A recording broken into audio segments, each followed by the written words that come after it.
Jenny Sodder के लिए उसकी ज़िंदगी का बदतरीन दिन एक अजीब फ़ोन कॉल के साथ शुरू हुआ। ये 1945 की बात है। क्रिसमस की रात 12:30 बजे फ़ोन कॉल की रिंग बजती है।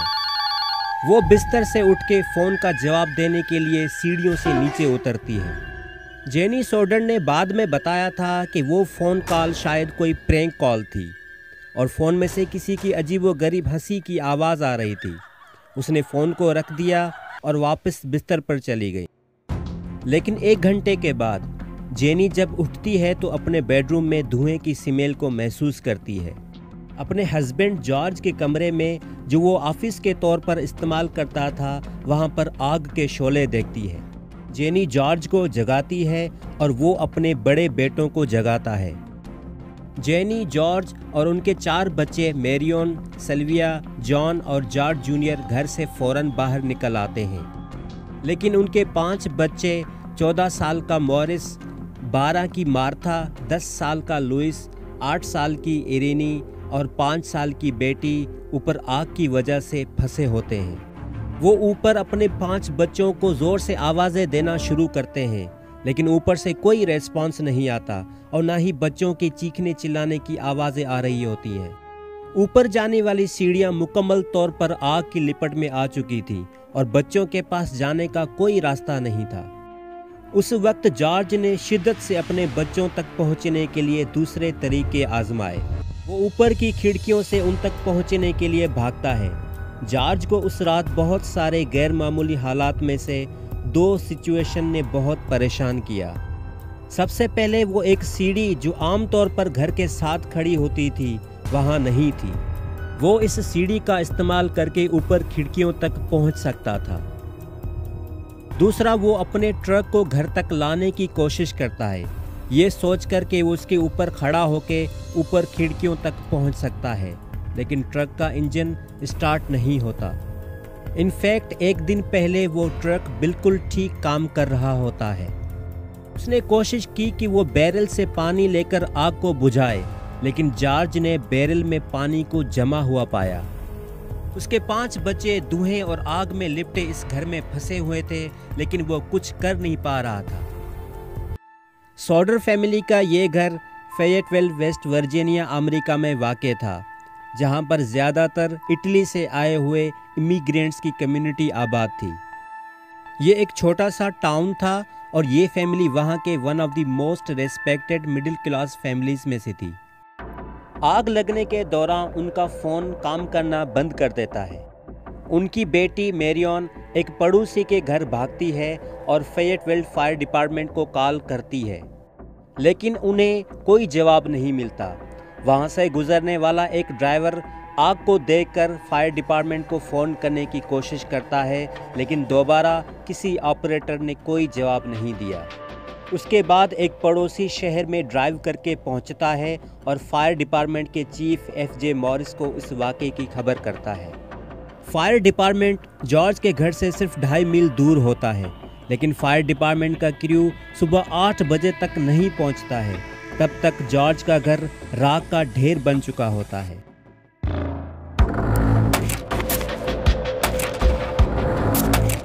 सुबह 10 बजे तक पुलिस और फायरमैन की इन्वेस्टिगेशन चलती है। चीफ JA मॉरिस सॉडर्स को बताता है कि उन्हें कोई बॉडी नहीं मिली, न कोई गोश्त, न कोई बॉडी का टुकड़ा। उन्हें इस राख में कोई हड्डी भी नहीं मिली है। इंक्वायरी में बताया गया कि 5 बच्चे आग में हलाक हो गए थे। ये ख्याल किया जाता है कि आग तारों की खराबी की वजह से लगी और आग इतनी गर्म थी कि उसने लाशों को मुकम्मल तौर पर जला दिया था। जेनी ये नहीं समझ सकी कि 5 बच्चे आग में कैसे गायब हो सकते हैं, वो भी कोई हड्डियां, कोई निशान छोड़े बगैर। इस वाक़े के बाद वो बहुत सारे तजुर्बे करती है।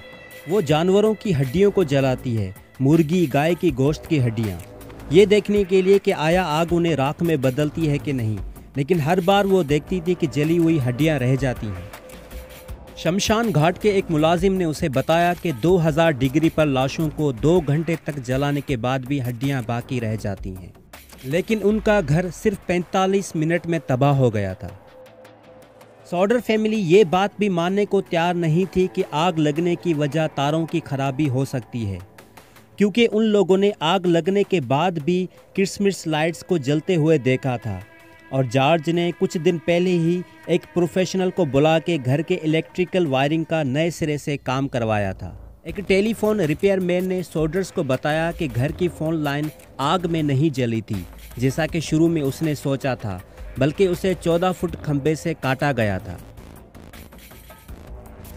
उसकी शनाख्त करके उसे गिरफ्तार कर लिया गया और उसने चोरी का एतराफ़ किया और ये भी कहा कि वो वही शख्स है जिसने फ़ोन लाइन काट दी थी, ये सोच कर कि ये पावर लाइन है, लेकिन आग से उसका कोई ताल्लुक़ नहीं है। जेनी ने बाद में बताया कि अगर उसने पावर लाइन काट दी होती तो वो उसका हस्बैंड और उसके बच्चे घर से बाहर नहीं आ सकते थे।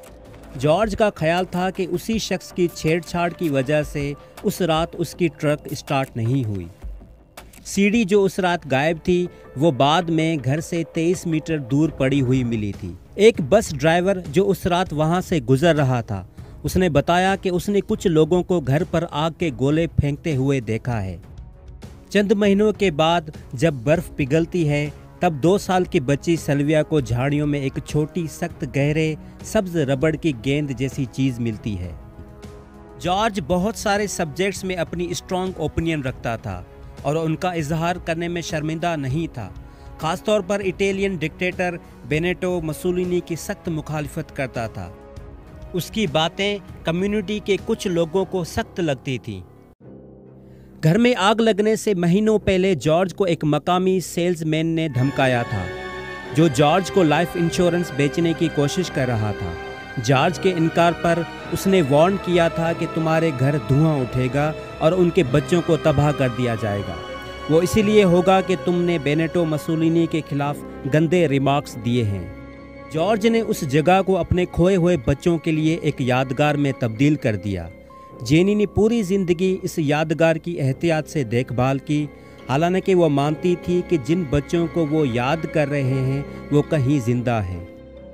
जॉर्ज और जेनी को शक था कि सिसिलियन माफिया ने उनके बच्चों को उठाया है, शायद जॉर्ज की इसी तनकीद के बदले जो उसने बेनेटो मुसोलिनी के ऊपर की थी। कुछ गवाह भी सामने आए जिन्होंने उस रात बच्चों को देखा था। एक औरत ने बताया कि घर में जलने के दौरान एक गुजरती हुई कार में बच्चों को देखा था। 1947 में सूडर्स फैमिली ने FBI को इस बात का कि वो इस मामले को किडनैपिंग समझते हैं इन्वेस्टिगेट करने को कहा। Director J. एडगर हूवर ने उनके जवाब में कहा कि मैं बिल्कुल खिदमत करना चाहता हूं, लेकिन ऐसा लगता है कि ये मामला लोकल इन्वेस्टिगेशन का है। उसने मज़ीद कहा कि अगर मकामी हुकाम ने ब्यूरो को हेल्प करने की दरख्वास्त करते हैं तो वो एजेंटों को मदद करने की हिदायत करेगा, लेकिन फैटवेल की पुलिस और फायर डिपार्टमेंट ने ऐसा करने से इनकार कर दिया। लेकिन सूडर्स ने उम्मीद नहीं छोड़ी। उन्होंने बच्चों की तस्वीरों को फ्लायर प्रिंट करवा के स्टेट में लगाया और मालूमात देने पर $5000 का इनाम रखा। उन्होंने US रूट 60 पर और घर पर बिल बोर्ड्स भी लगाए। बिल बोर्ड्स को देखकर एक औरत जो चार्ल्टिसन में होटल चलाती थी, उसने दावा किया कि उसने बच्चों को गायब होने के तकरीबन 1 हफ्ते बाद उन्हें होटल में देखा था। उसने बताया कि बच्चे आधी रात को करीब 2 मर्दों और 2 औरतों के साथ आए थे जो कि इटालियन लग रहे थे। उसने बताया कि जब उसने बच्चों से बात करने की कोशिश की तो एक आदमी ने उसे सख्ती से मना कर दिया। उसके बाद 1968 में इस वाक़े के 23 साल बाद जेनी को मेल से एक एनवल्प रिसीव होता है। उस पर कोई वापसी का पता नहीं लिखा होता। इस एनवल्प के अंदर एक नौजवान आदमी की तस्वीर होती है। इस तस्वीर के पीछे लिखा था, Louis Sauder, I love brother Frankie, इलिल बॉयज़ A9132। अथॉरिटीज़ का मानना था कि ये किसी का बहुत गंदा मजाक है, पर जॉर्ज और जेनी ने सोचा कि लुइस नौजवानी में बिल्कुल ऐसा नज़र आना चाहिए। उन्होंने एक प्राइवेट इन्वेस्टिगेटर को हायर किया कि वो इस तस्वीर को भेजने वाले को ट्रैक डाउन कर सके या तस्वीर में नज़र आने वाले इस नौजवान का पता लगाए। पर इन्वेस्टिगेटर उन लोगों से फीस लेकर जाता है, फिर वापस कभी नहीं आता। अगले साल 1969 में जॉर्ज की 73 साल की उम्र में मौत हो जाती है।